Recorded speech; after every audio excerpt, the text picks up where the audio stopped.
Hello everyone, Eva here and welcome to the next episode of Art Side of Life, where I chat with inspiring artists and create various art-related videos. Before we go to the interview, I wanted to let you know that my course Storytelling with Color and Light is now available for you at artsideoflife.com/color. I designed the course for beginner and intermediate artists, breaking the big topic of color and light into smaller parts to help you understand the main concept so you can make your artworks appealing and believable. So check it out at artsideoflife.com/color. And now, let's go back to the interview. My guest today is Marc Scheff, and in this episode we will also talk about some great tips for exhibiting at art gallery shows. Marc is an artist, educator, and curator, art director originally from Boston, now living and working in Brooklyn, New York. He studied computer science at Harvard and working in thriving startup scene in early 2000s in San Francisco before it collapsed, and he restarted his passion for art enrolling at Academy of Art University. Marc's work have been featured in ImagineFX, Spectrum, Infected by Art, New York Times, The Economist, and others. He teaches the figure drawing bootcamp and intro illustration course at Smart School and curates the illustration masterclass. And now, please welcome Marc and let's go to the interview. So, welcome everyone to the next episode of Art Side of Life, and I'm super happy to have Marc. Hi! Hey, Eva, how are you? I'm super happy that you joined here, and let's just talk about your background right away, because you do so much stuff, right? And also the colorful background visually. But what I would like to know is more about like how you got to art first, and something about your childhood, and maybe you can tell us like, do you remember how your childhood smelled like? Do I remember how my childhood smelled like? It smelled a lot like a doctor's office. Because my dad is a pediatrician, and I feel like I spent a lot of time in his office. My mom was going back to school when some of my earliest memories. She was back in school, so my dad would take me to his office, and that's actually where he would hand me. He would have these the drug salesmen, pharmaceuticals would come by, and they would give him pens and pads and all this stuff with their logo on it. And he would just hand them to me, and I'd sit there and I'd draw all day, while I was hanging out with him. So that's both where I started to draw, and also what my childhood smelled like. And if there is one smell that I loved from the doctor's office, it was that. And this is I've told this story before, but I don't know if anybody remembers these machines that you put a cup in, and there's two buttons, and one does chicken soup, and one does hot chocolate, but it comes out of the same thing. Now it seems really gross, right? But I mean, as a kid, I was like, this is amazing. This is so cool. That was my childhood. You can have a lunch and a dessert at the same time, right? It was amazing. I never saw that. I think they discontinued. It's like, okay. Yeah. And so what is the thing you remember maybe drawing as a first thing when you were like, okay, I'm actually proud of this? I did a lot of drawing as a kid, just, doodling and stuff. But the first time I remember really being proud of something, I have an older half brother, and he sort of exposed me to comics, and he had this book or gave me this book called How to Draw Comics the Marvel Way. Mm-hmm. I don't know, people probably know this book, and it's, it's like how to draw figures and how to draw different expressions. And I remember there's this one head, and it was this bald guy at kind of a 3/4 angle like this, and he was really angry. And I remember drawing that, and I felt like I really got it. I freehanded it, looking at the picture. And I remember showing my mom and being so proud of that I had gotten this drawing. And she was just really concerned that I was drawing angry people all the time. But I guess that was comic books. So. And so what kind of influenced you to choose the art as a career, or maybe when was the turning point when you decided like, okay, I want to take this seriously? Well, it took a while. I mean, honestly, I went to school. I went to college and didn't study. I mean, I didn't study art. I studied computer science because I grew up in a pretty sheltered or I don't know what the word is, like a very pragmatic kind of household. Mm-hmm. So, going and being an artist wasn't really kind of on the list. I wasn't forced into. Yeah. It was very much a hobby, and I took a lot of art in high school, and I had great had great teachers. I have a few great teachers that I remember from 5th grade and from high school, and who really supported me. But when I got to college, I thought, well, you don't do art as a career, you do something else. So I picked computer science and studied computers and programming and hardware. And I went out to California in 1999 to San Francisco and got a job at a tech company. Mm-hmm. But very quickly found myself, pulled towards the visual designers and wanting to sort of spend more time and understand what they were doing. So I was sort of learning that on the job. Mm-hmm. But really what happened was in between 2000 and 2001, this was the tech boom back then. Mm-hmm. And companies were falling apart left and right, but it was still there was still a ton of money. So I always had a job lined up. I got laid off 4 times mm-hmm. in the space of 12 months. Wow. With severance pay. And, yeah. well, what that also means is I got hired 4 times. There was always a job waiting. Like I always had kind of a, something going. So, but by the fourth time, I had also started taking art classes at a local art university, with Academy of Art University in San Francisco.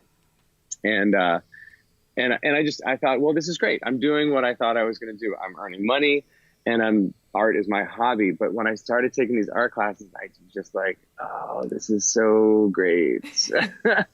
And I started taking more art classes, and suddenly I was every night and weekends, and I wasn't doing a great job at my job, and I wasn't doing a great job in my relationship. I was engaged to someone, and that fell apart. And, we remained great friends, actually.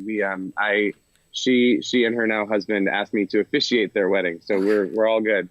But yeah, no. So it was really that first class, and it's funny. It wasn't even. I thought I was going to go back to art school and do computers. I thought I was going to do 3D animation, stuff like that. But when I got back, the first class you had to take was the class where they put a sphere up on the thing with a light, and they say, go 3 hours to draw this ball. Charcoal. I know. And it just seems like, now you're like, oh God, that sounds really boring. But man, it was great. I was like, wow, this is so great. And then cubes and triangles. And it wasn't much more. And, then we got to cast drawings kind of later on this semester, but I loved it. I just fell in love. I switched my major to illustration, before actually even getting any actual computer classes in. And then after, this fourth job in the series of jobs that I had, I was my boss, who I will remain forever grateful to and have since thanked her. She kind of offered me a spot on the list to get laid off and get a severance package, and I just enrolled full time in art school. Oh, that's really good. So how long did you stay then in the art school, or how was the transition for you, to actually make living with art compared to what you did before? Well, that also took a while. I mean, I went back to art school, and I was still, it was a second degree. So I did it in a few years, but I was still working. I was still doing some freelance stuff, computers, tech stuff, building websites, that kind of thing. And I was living in San Francisco, and I was, in my mid to late 20s. So I had a group of friends already, and I was also trying to do this school thing. And so, I was as I continue to be, I was focused on many different things, and keeping my feet in all these different areas because I enjoyed doing all of those different things. So, art school, I graduated, officially in 2005, and then for the next, I want to say 4 or so years, I was working at game companies. I was the creative director at a t-shirt startup. I moved to New York and worked for some more game companies, did a little bit more freelance. When my son was born in 2010, we realized how freaking expensive it is to have kids. So I went back and I got a visual design job. So I've kind of moved around back and forth. And I would say since about 2010, that's when really everything I'm doing is around art or my art. It's never, and I'm just going to be completely honest, it's never been my income, my career has never been just about my artwork, because I've always had other projects that I've enjoyed doing with other people. But it's become, since about 2010, it's been all art related. Whereas before that, it was, maybe a little bit more design, maybe a little bit more computer, which is art, but more focused on my artwork. Yeah. Yeah, like paintings and stuff. Yeah, when you said also graphic design, visual, and the art direction, because when you do art direction, then you do mostly briefs and thinking and all of that, and you don't actually create that much. So yeah. But I always enjoyed those things and doing those projects. I think for me, doing those, because art can be such a solitary experience if you're really doing it, all on your own, and you're really, you're really, this is your career. It can be unless you work in a studio with other people, you're here by yourself a lot.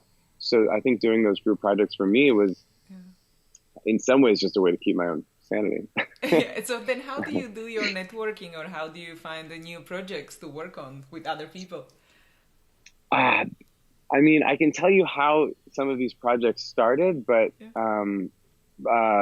there's no short answer.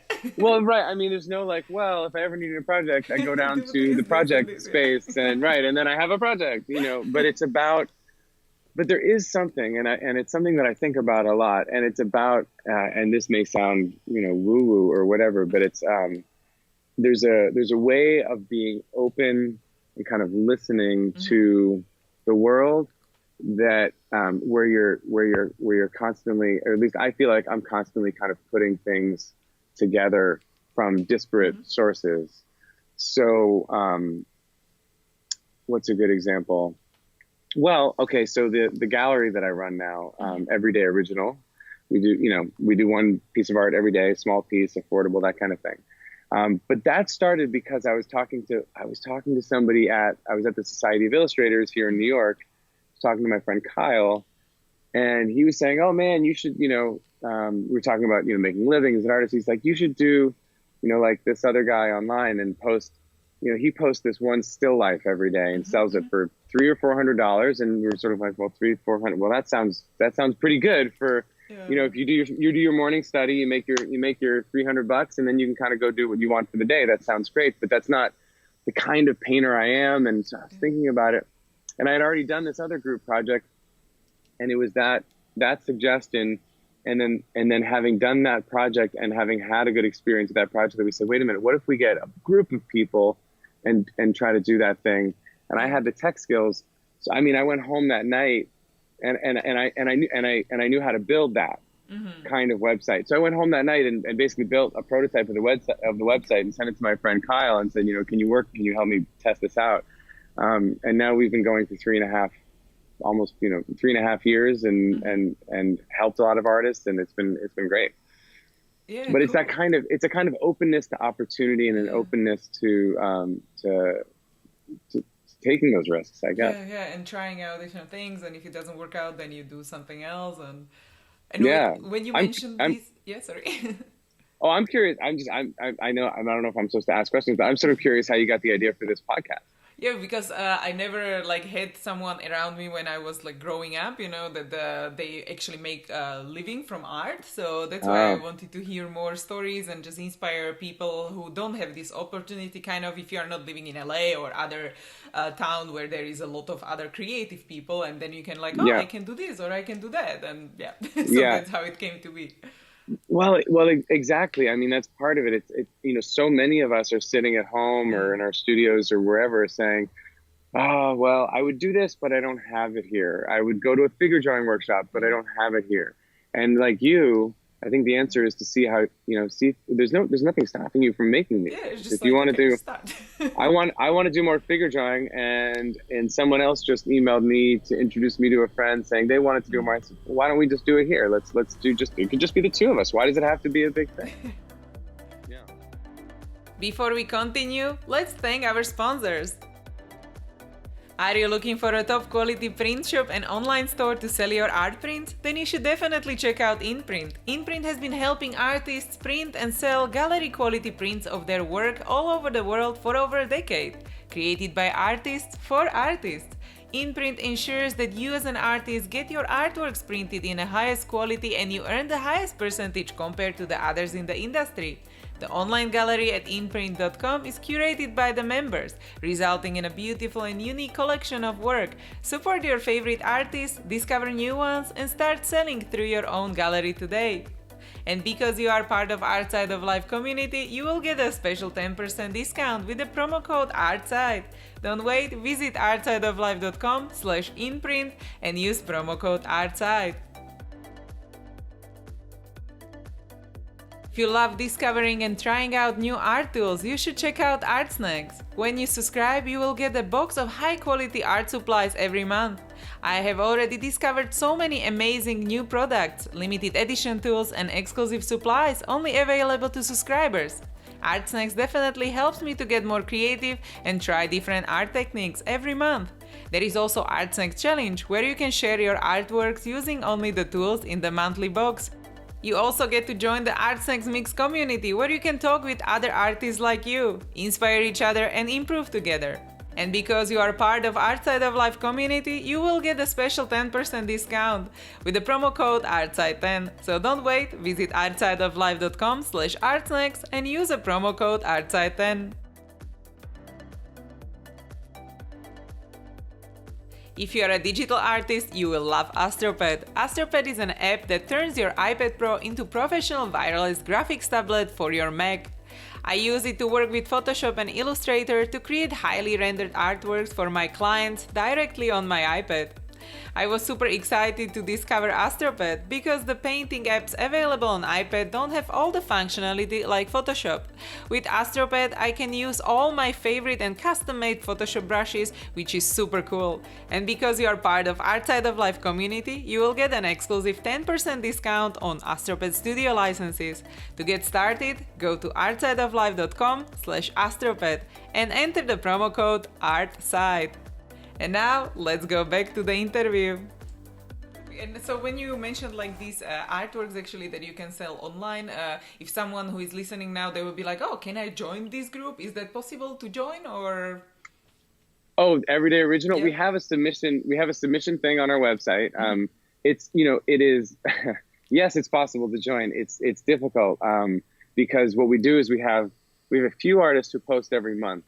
So there's a handful of days that I have every month that I can have new people, and we have a lot of new people. Yeah. But I love seeing new art. I love going through our submissions and just seeing what people are doing. And we are going to be trying. This is one of the pain points, honestly, for us, is like, how do we, one of our missions is to get new artists on the website and get new artists, on, selling their work.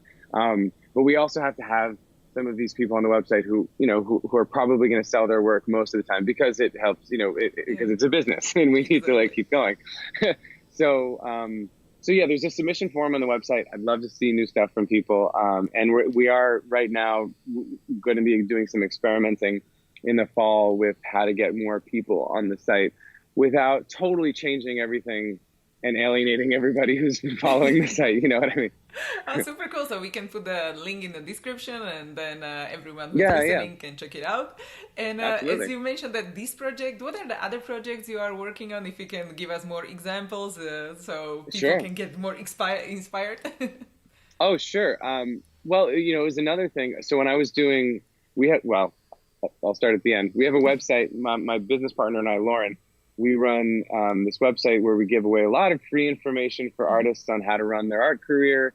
We have some, downloadable PDFs, and we have a blog that's really, I think, very useful. That is called makeyourartwork.com. And there's also online courses there that you can sign up. And if you sign up for those courses, then you get added to our Facebook group. And that has been kind of a really, I don't know why I was surprised, but I really didn't expect it to be what it was. We started this art business bootcamp because we were doing these.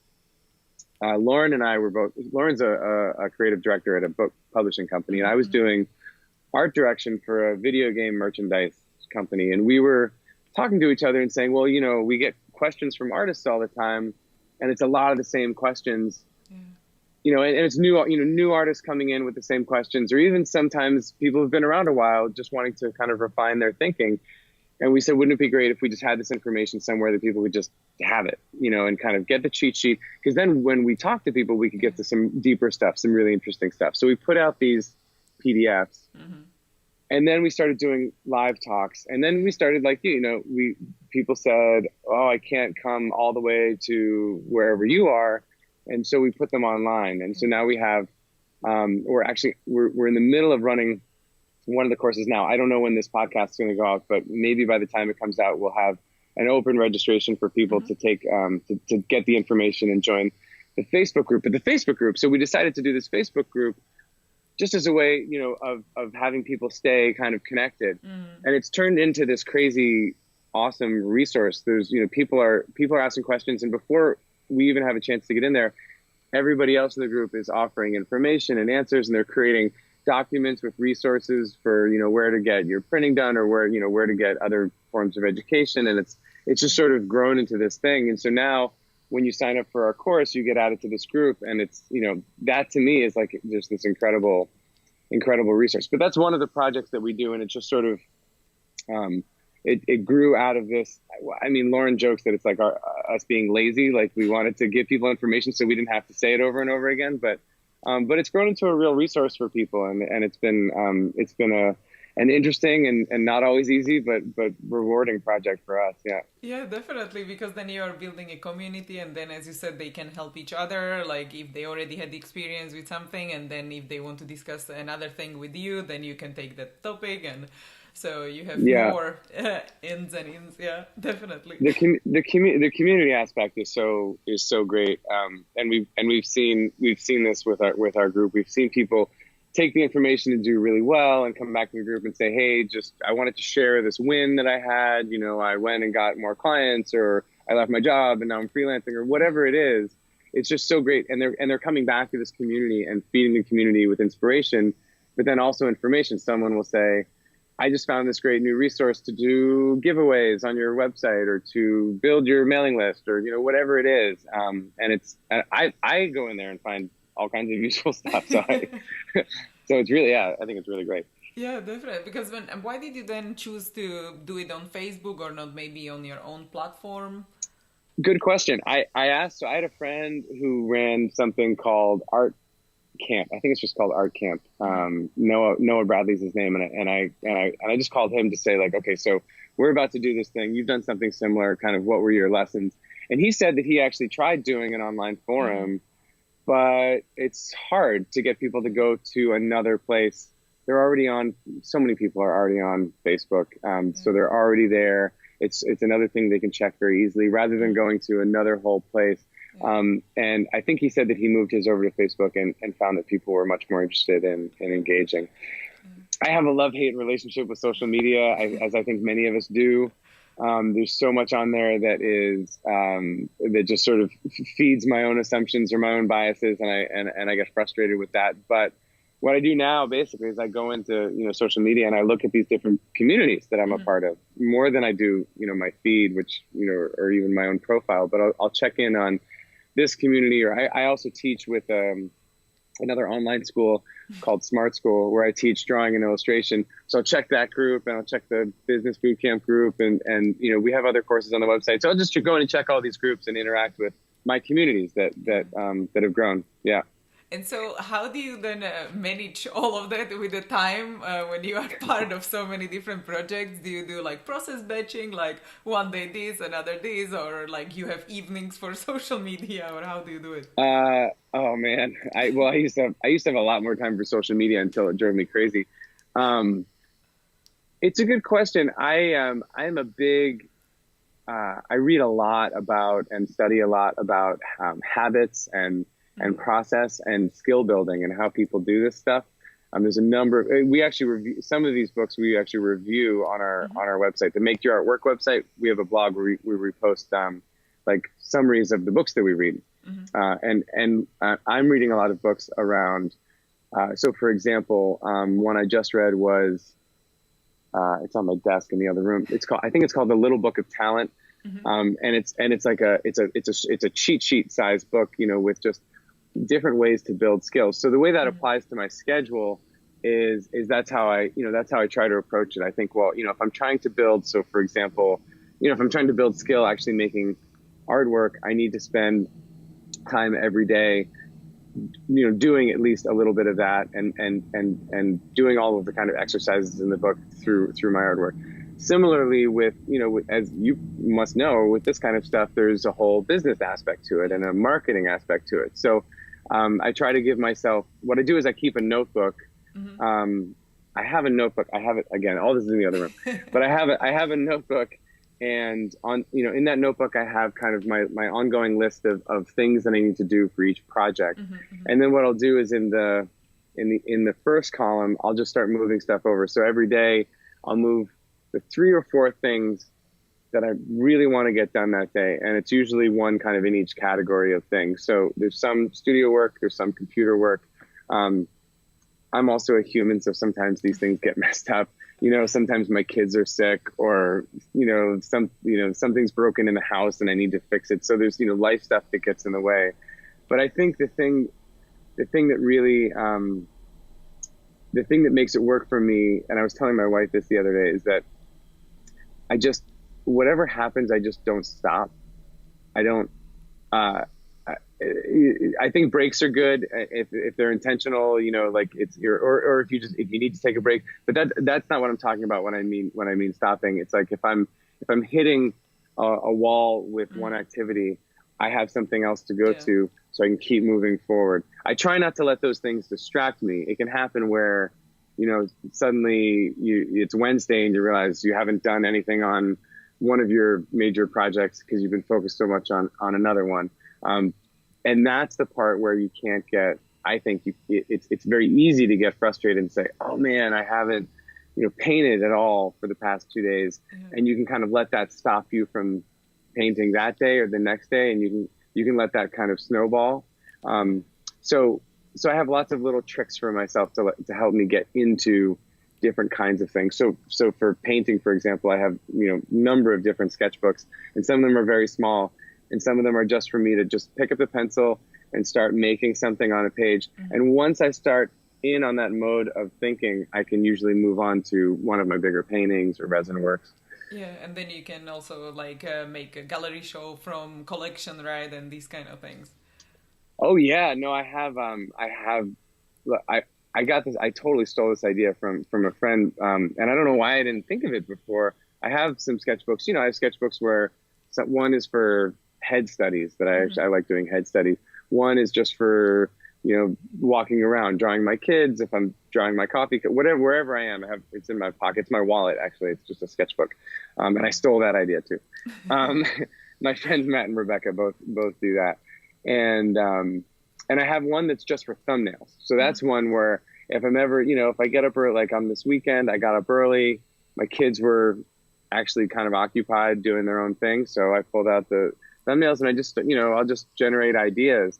And then when I have a show that that I'm putting together, I can go back to this and pick out ideas for paintings. And sometimes I go way back, because sometimes, there's stuff from a year or 2 years ago that it didn't make any sense to me then, but now that my thinking and my work has evolved, I can go back and say, oh, that would make sense with what I'm doing now, So I like that record, right? Like different elements or different characters, if you have a composition already, or the color idea or something like that. Absolutely, yeah. Oh, perfect. And so when you mentioned all of these projects and everything, and making a living as an artist, how do you kind of have a priority of what to focus on? Do you have the income streams at the same levels, or do you have one which is your main income stream? Yeah, that's a good question too. So I have a few different income streams. One very broadly is teaching. So that would include the drawing, courses, illustration courses that I do with Smart School, and the stuff that I do with Lauren for the Bootcamp. And those I would say those are the real foundation of my income. that's where sort of the security is, as much as anything is. I mean, everything could go away tomorrow, but but I have this work that, I do consistently, and I love this work. I love working with people and helping them, make their way, whether it's in the work or in the career. And then I have my artwork. So my artwork is a mix right now of gallery work. And that's where I'm really focused with my artwork, but I still also do some illustration jobs. So, I'll occasionally get inquiries for illustration jobs and take those jobs. And that's, and that basically sort of tops off the income. I don't know, honestly, if either one would really do it on its own. But that's also because I'm doing both. I think if I just said, okay, I'm not teaching anymore, I'm just going to do this work, that could be full-time, full-time income. Or if I said I'm quitting art and I'm just going to teach, which doesn't make any sense.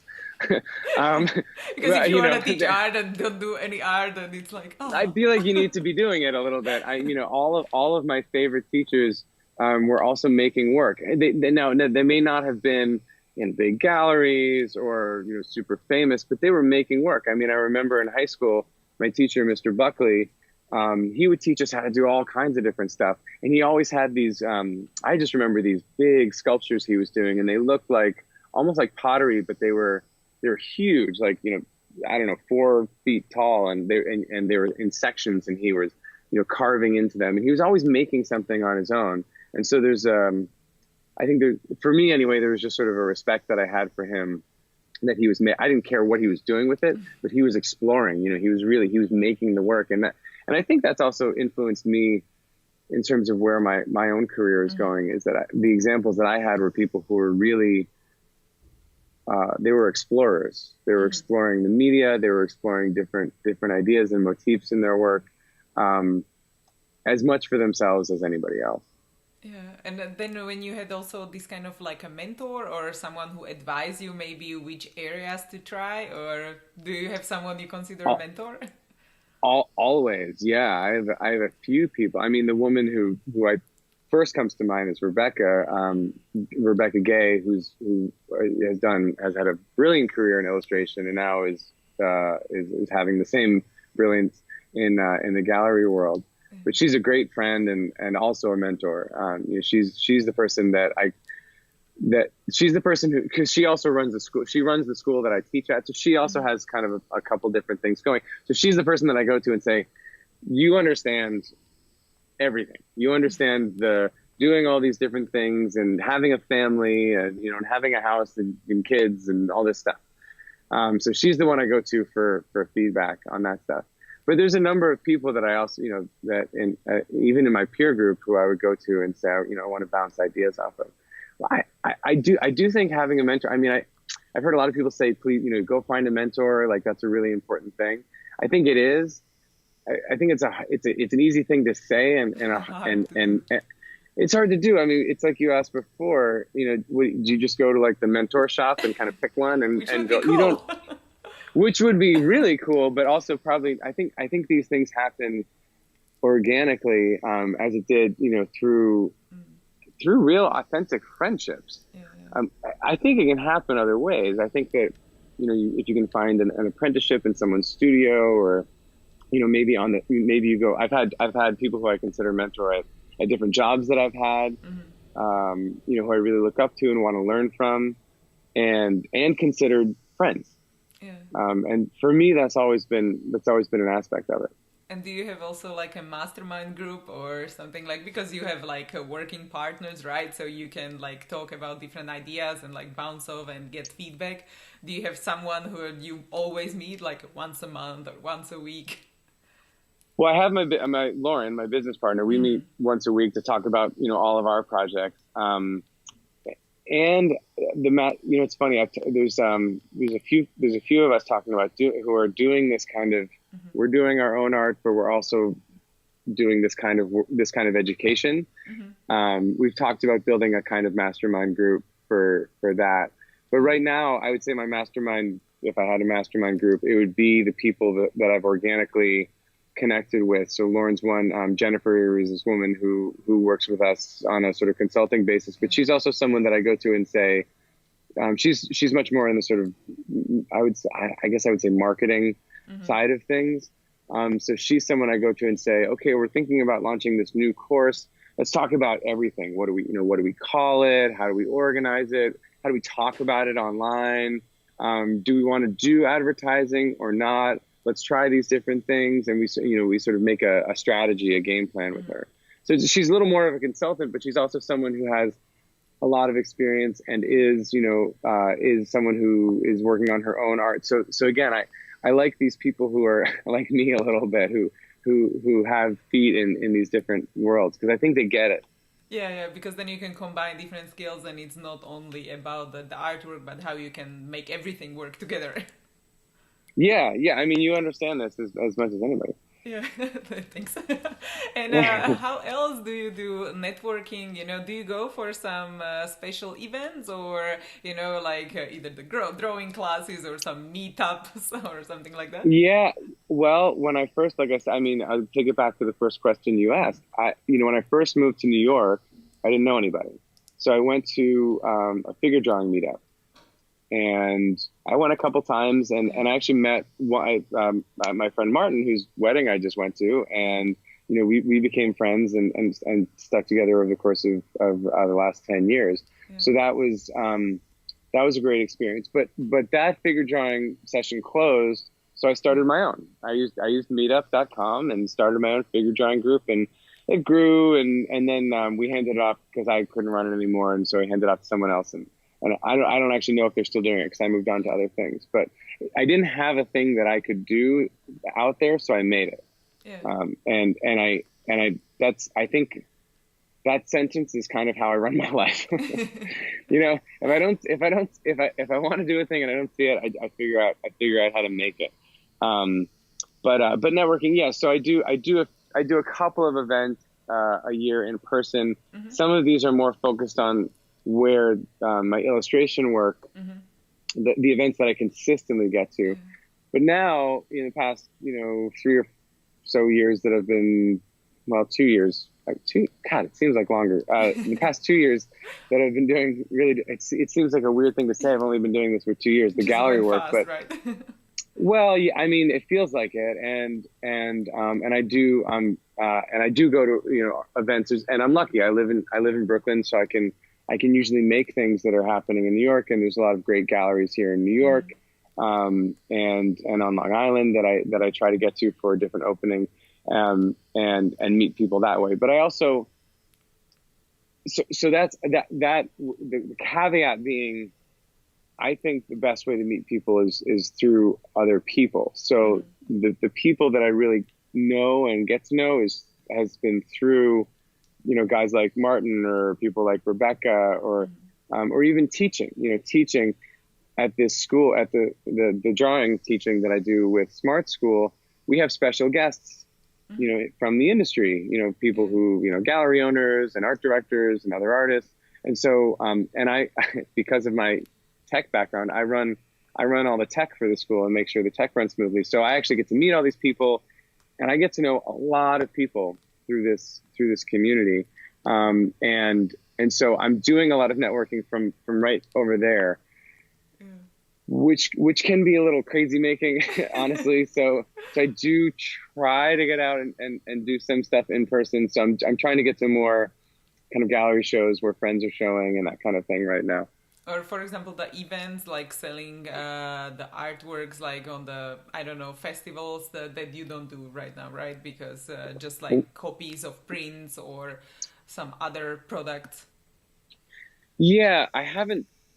So I've done that some in my life. I'm not doing that right now. I'm doing one show in the fall that's really about original art in Pennsylvania, but. Yeah, I haven't done a lot of that, and I have mixed feelings about that. I want. Well, everybody wants this, I guess. I want people who buy my work or reproductions of my work to have. I want them to have something special.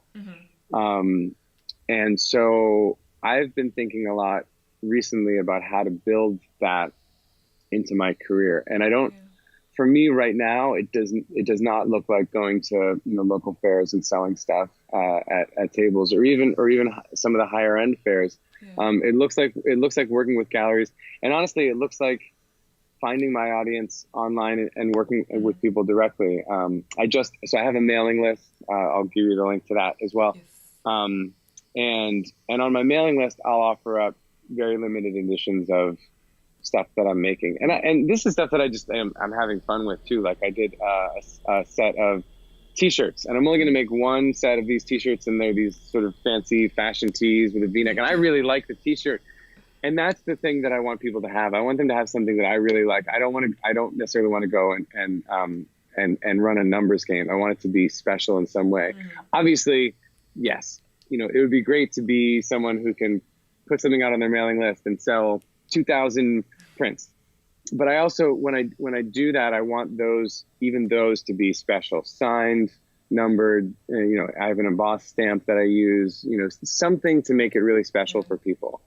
So that's where my thinking is right now with my work. Yeah. And when you are creating your artworks, do you have like special tools you cannot live without? You know, like either the special brand or like one brush, which is your lucky brush. I absolutely do. I do. So the work that I make is all in resin. And here, you know what? I'm gonna pull up the camera and just show you this one piece that's sitting right here, so you can see. Let's see. Sorry, guys, if it's a little wonky, but this is one of the pieces sitting behind me. So this is a moleskin sketchbook that's embedded in into the art, and this is. I will show you the top of this. This is about. You can see it's about a hand thick. Mm-hmm. That's the thickness. So I'll put you back on the. Let me stop shaking the camera. Sorry. So I use a brand of resin. It's a 2-part epoxy resin called Art Resin. Mm-hmm. They have a special formula that prevents yellowing when the resin ages. Typically, resins will age. It's also non-toxic. It doesn't stink. I still wear a mask because I've got kids and I want to live. So it's a good plan. It's just, I mean, it's a life choice. So I use Art Resin. For brushes, I typically use Treacle or Treacle. I don't know how to pronounce it. I think it's Treacle brushes. I think so, yeah. I really like their brushes, and they really, they're another company that, they don't have every single kind of brush under the sun. They have a few different lines, and I think they really focus on quality. And I don't think I've thrown one out yet. They just last. And I use their soap and all their brush cleaner and they have a brush restorer that's really cool. Anyway, I like their brand because they're focused on quality as well. And Art Resin is the same way, yeah. And do you also have like a favorite, like a color or something like that you use all the time? I do use a lot of red. I use a lot of red in my work. It just happened that when I first started down this kind of fine art route, when I was working in my sketchbook, I had a red pencil and started using that because I liked the depth of color and that you can get with a color over a graphite. If I'm going to use a pencil, I'm absolutely going to use a Blackwing. I love the Blackwing pencil. Do you know these pencils? Yeah, I use them as well. Oh my God. It's like a joke, and it's like, when you see someone making a great drawing, all the newbies ask, "Oh, what pencil are you using?" Like that, like it matters. But I do really like this pencil. I have to say as well, when I tried it first time, I was like, this is so much easier. No, it's like it's smooth or something. I don't know. It's some sort of magic they put into it. But again, it's another company that's all they do. They just make these 3 or 4, I don't know, pencils, and they just make sure that they're awesome. And Treacle and Art Resin, these I like these companies that are like, we're gonna do this, and it's gonna be kind of the best version of that. I mean, these things may change over time, but yeah, I do use a lot of red. I'm exploring more color now. My last show, my current show, I should say, it's up at Haven Gallery, is exploring a lot more with color, and so I like to take things. It's the same. You must know this as well. When you're growing a business, you don't take all your money and buy a giant ad and hope it works out. You test things out. What we call the MVP, minimum viable product. Yeah. Right. Yeah. So I do that with my art too. So where I'll say, okay, let's try. So my first show was like mostly red, and a little bit of blue. And then the next show had more colors in it. What's in the studio over here right now is now that I've tested that out a little bit and seen it work, I'm going over the deep end a little bit with color. I'm all in with color for this next show. Yeah. And do you have like specific art process as well, which you like keep all the time, like the thumbnails, or you directly go to the color, or how does your art process look like? My process is a process of evolution, if that makes sense. There's a process for illustration for sure. So the process that I teach is specific. You have your concepts, you write some words, you do some thumbnails, you do composition. You build up a value study, and you're moving towards a final product. For my work, the gallery work, there's a little bit more exploration involved, and for me, really necessary to making the work. And there's a process of discovery and illustration too. But the process of discovery that I'm in over here honestly can be a little bit more frustrating, because sometimes you'll pick out a bunch of, this is me, I'm over here, I'll take a bunch of materials and try to do something, and it doesn't, the chemistry doesn't work out, like the bubbles, too many bubbles or too few bubbles, or whatever it is. So there's a process over there where again, it's back to sort of the openness to opportunity. The process is mostly me being okay with a lot of things not working out, so that and looking for those opportunities. So actually, I'm in a good mood today, because this weekend I was at my friend Martin's wedding and talking to a lot of different artists, and then I got we had some of my friends Matt and Rebecca stayed at our house, and a lot of really great conversation about art and doing traditional art versus digital art, and that kind, because I used to do a lot of digital art, and my illustration work is mostly digital when I do it. But then I got down into my sketchbook, and I had kind of a breakthrough about how to use some of the stuff that I'm making over here. Because the stuff that I'm making right now doesn't look at all like what I quote unquote want it to look like, but it does look like something. And I think I figured out what I'm supposed to do with it, basically. It's always a good feeling, yeah, when you're like, yes, I'm doing this. Yeah, that's very much, I feel like that's very much a traditional media kind of process where that kind of exploration and discovery can happen. And what about then future, or like your upcoming projects? What is in your like schedule, or what are you looking forward to?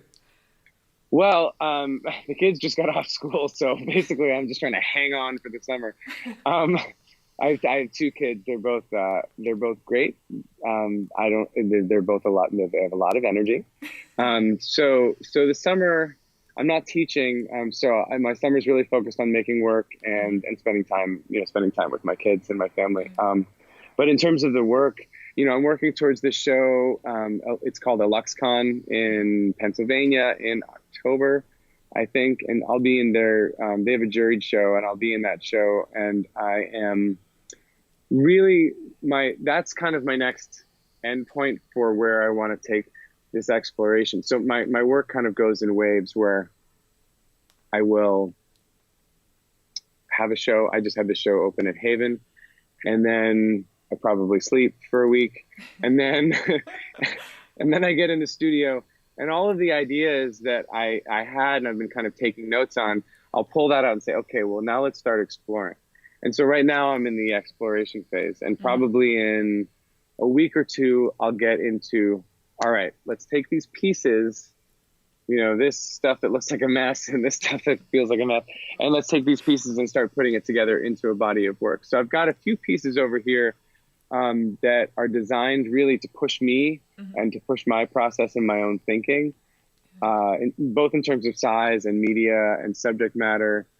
And because I don't want to make the same, I don't ever want to make the same thing every single time. Even with the digital work, I want to constantly be exploring new ways of doing that. But with the traditional, it's not to say it's easier, it's infinitely more frustrating, but I like that each of my shows, there's something new. There's something that I've done with the media that wasn't in my previous show. Yeah. For me, that's life as an artist. That's the what do you the what are the ambrosia. Yeah, that you can keep creating and evolving and learning all the time, basically. Well, yeah, learning all the time. I mean, that's exactly it. I want to be learning all the time. If I get into a place where I'm just making and making and making kind of the same, that's, I need more than that for me. And like I said, right at the, somewhere back in this interview, this work is it's as much for me as it is for other people. I'm very, very glad that other people enjoy it. And certainly, we have to sell our work, so that's important. But for me, art is almost, I mean, it's a kind of therapy in a way for me to explore these ideas about what I'm looking at. Yeah, and it's also a certain lifestyle and being with everyone around you, which is creative. So that's awesome. Yeah, yeah. My wife is a painter. She does other work, but these are her paintings behind me. This is just the sides of the painting. So she's a painter. My son is absolutely an artist. He's deep into drawing comic books, and he's getting very good. So I am surrounded by people who enjoy art. My daughter also, but she's still in sort of circles right now. But it's still being creative. That's awesome. And what about like far future? What would be your dream scenario in like 10 years? Like you cannot fail and you can do anything you want to do. And also, what would you like to be remembered for in 100 years? If you look really, really far. Man, that is a great question. There's things that I think we all want to be remembered for our work. I think I can't think of an artist who doesn't want their work to be remembered. And if there's a legacy I leave with my work, I think, certainly I want people to remember what it looks like.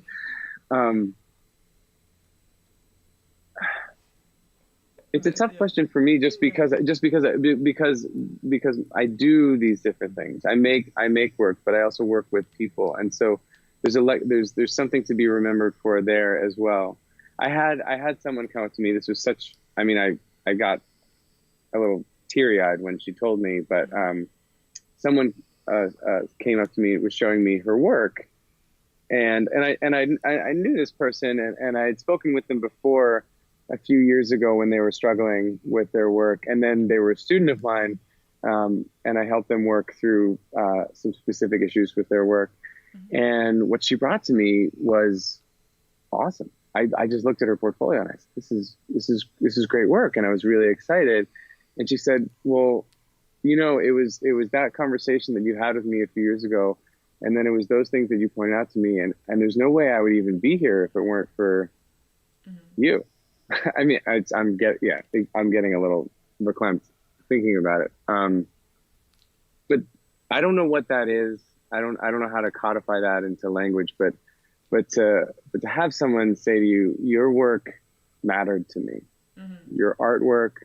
I'm wearing my David Bowie shirt here, and he left so much behind to inspire us in his work. Mm-hmm. So if someone can look back and say, that my work made a difference in their lives, whether it's the artwork that I'm making, or the fact that I'm making it, or how I make it, or my teaching, or reaching out to people, making a difference for people. I think that's a good thing to be remembered for. Yeah, definitely, because then you can help someone who wants to create, and then you already did it, and like how to progress, and so you can share that knowledge and just like help everyone around you, which is super awesome. Yeah. I look at someone like David Bowie, whose work I also love. But if you look at and his museum show is currently here just down the street from me in Brooklyn. I've gone a few times, And you look at his work, and everybody knows some Bowie. A bunch of people know more of it, but nobody knows all of it, because he was constantly exploring and making things and inspiring people through just his making of the work. You talk to anybody who worked with him, it was such a great experience. He was so he was a visionary, but he was also, he trusted people. He let people run and run with their own ideas. And then he was out there pushing ideas in culture that were uncomfortable for people at the time, and pushing these ideas of not only just acceptance being certainly one of them, but ideas about how to work as an artist. Because there's a lot of stuff that he made that were, you would classify as failures, albums that didn't work, bands that didn't work, art that never sold, all this stuff that he made, but he never stopped making it. And that side of him, never mind the work itself, that aspect of him is what has been an inspiration to me. And so if there's an aspect, if there's a side, if there's something like that that I could leave behind, for people to be an inspiration, for like a role model, even in a way, for people to live up to. Yeah, and that would be amazing. That would be, definitely. I'm looking forward to see more of your projects in the future, and what you will work with, and all of that. And because I don't want to hold you too long, then before we finish, maybe you can share last piece of advice or key takeaway, and then we will slowly end. Sure. Yeah. What do you tell? There's the question that I have heard is, what would you want to share with other artists out there who are listening to this? And I think the thing that I would say, and this comes also from, I was an athlete in high school. Well, I wasn't the best athlete, but I did wrestle in high school. I wasn't great at any other sport, but I just remember from wrestling, just learning grit and mental toughness, and just not giving up. And when you're out on the mat and you have 6 minutes, and you're in minute 2, and you're out of gas, but you don't want to let the guy put your back on the ground, and you just don't stop. You just keep going, and you make sure that you leave it all out there. You don't ever want to get off the mat saying, I had a little bit left, I could have gone a little bit harder. And so with, I think about that in terms of what I want to say to artists, and in terms of, making art is don't ever stop making art. Maybe don't work on that big piece, maybe work on a little sketchbook, just every day, make sure that you're making something, make sure that you're creating something, and also pay attention to that. There's a mindfulness aspect that I think a lot of us forget about, because we're so focused on getting to the next gallery show, getting to the next job, getting the bigger thing, getting more money, getting all of these different things, that we can easily forget where we are or where we've come. So the thing that I say is get in the habit of making work. If you have that habit of making work, whether it's a tiny little sketch or a big painting, you can't lose. And if you ever get frustrated, go and look at what you were doing 5 years ago. Yeah. If you're making work every day, even in a little sketchbook, you're better than you were 5 years ago. Yeah. And to measure yourself against that, rather than measure yourself against everybody who's out there who's better than you, because there's always going to be people better than you. Yeah. And you in 5 years is going to be better than you. So look forward to that. Yeah, definitely. And as you mentioned, just like keep doing something every day, and you can write gratitude journal, or just write some like small 3 things that like, okay, this is good, this is what happened, or this is better than it was before. So yeah, that's definitely helpful. whatever your craft is, I'd say just make sure you're getting a little bit of that every day. I keep this is my, here, I'll show you, this is the last thing I'll show you. This is my it's like this big. This is a little sketchbook I carry around, and it's also my wallet. I keep my credit cards in here. But it's great because I just have, have a little pen, and everywhere I go, I can just take a little sketch. Like, well, this is you can see this is my kids watching their iPad, cool. having dinner. But I'm sitting there and I've got a couple minutes, and I say, you know what, I got to make sure that my hand's moving today. And I think that if you have those habits, That's what builds great careers is these small habits. And then you will also remember the moments better because then everything else blends together in the Well, future, right? there's the upshot of that too. I was just looking through an old one of these, and it was great because I was showing a friend, and I realized I had the story of my life, or that that couple of weeks of my life, which was such a great experience to go back and look at that. Yeah. So many great ideas. So yeah, thank you so much again for being here. It was super inspirational. Well, thank you for having me. I mean, I love the podcast and the people you talk to. So it's a real honor to be here. Oh, thank you so much for joining, really, and joining to share all this knowledge. So everyone else is now like inspired, I'm sure. So thanks everyone who was like watching or listening, and see you guys in the next episode. Bye, everybody. Hey guys, thank you so much for watching. I really appreciate you being here. And if you enjoyed this video, please subscribe because I post new videos every week. I will be also super happy if you let me know your thoughts in comments and give the video a thumbs up. You can find all the resources mentioned in this episode at artsideoflife.com. Just type a guest name in the search bar. There is also a couple of free artist resources ready for you. So if you want to listen to the interviews on the go too, make sure to check out the podcast at artsideoflife.com/podcast. Continue to inspire each other, and I will see you guys in the next episode. Bye!